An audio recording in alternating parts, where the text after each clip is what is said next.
I have this metal flower. I got it from the Dollar Tree, and it kind of has two layers for the petals. I'm going to lift up the first layer so I could paint underneath the bottom layer. And I'm painting this whole thing in Wise Owl Bowie. When the bottom layer was fully covered, I then did the top layer of petals. And I'm going to let that dry. I have this wood round. I'm going to take it and I'm going to paint the entire thing in Wise Owl Snow Owl. I did give this 2 good coats. Your first coat isn't going to provide that much coverage, so I let that dry and then I did a second coat. And I'm going to allow it to fully dry. You want to make sure this is dry before moving to the next step, which is applying some painter's tape starting in the center.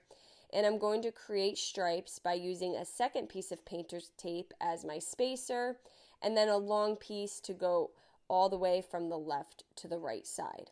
And I did that until the entire board had the tape. I'm then going to take my second color, which is going to be Wise Owl Republic Red, and I'm going to paint all the exposed areas. And I gave this one really good coat, and then I lifted up my painter's tape. And then I let that dry. Now this step is totally optional. I don't like anything super crisp. It just doesn't match my home decor. So I lightly sprayed some water on it, and then I took some Wise Owl chocolate on a foam sponge, and I'm going to wipe the chocolate, mostly focusing on the white stripes. You can make this as distressed as you would like to, and again, you can totally just skip this step if it doesn't match your decor.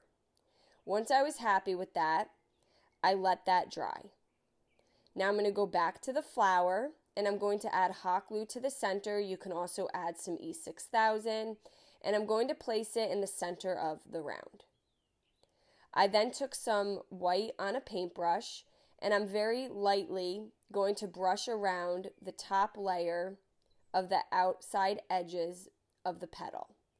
And then I'm going to just lightly dry brush in the center of the flower to kind of help make that detail pop. I have this little tool that I'm going to create little dots with. It's the embossing tool from the Dollar Tree. And I added dots to the top layer of all of my petals. I have this red and blue burlap patterned ribbon. I'm going to take about 5 pieces, stack them on top of each other, and then take some jute and tie it right in the center. I'm going to double knot this and make it nice and tight. And then I'm going to kind of fluff out all the ends of the ribbon. On the extra jute, I'm going to hang this little bell. You can get these bells from the craft section in Hobby Lobby. And then I cut the extra jute. I'm going to add some hot glue to the back of that. And I'm going to place that in the top left of my round. This was nice and simple. You can even add some words to the round if you'd like to, but I'm going to keep mine like this. I hope you enjoyed it. Paint products, tissue paper, transfers, wood cutouts, and our monthly subscription can all be found at chalkitupfancy.com. Have a great day.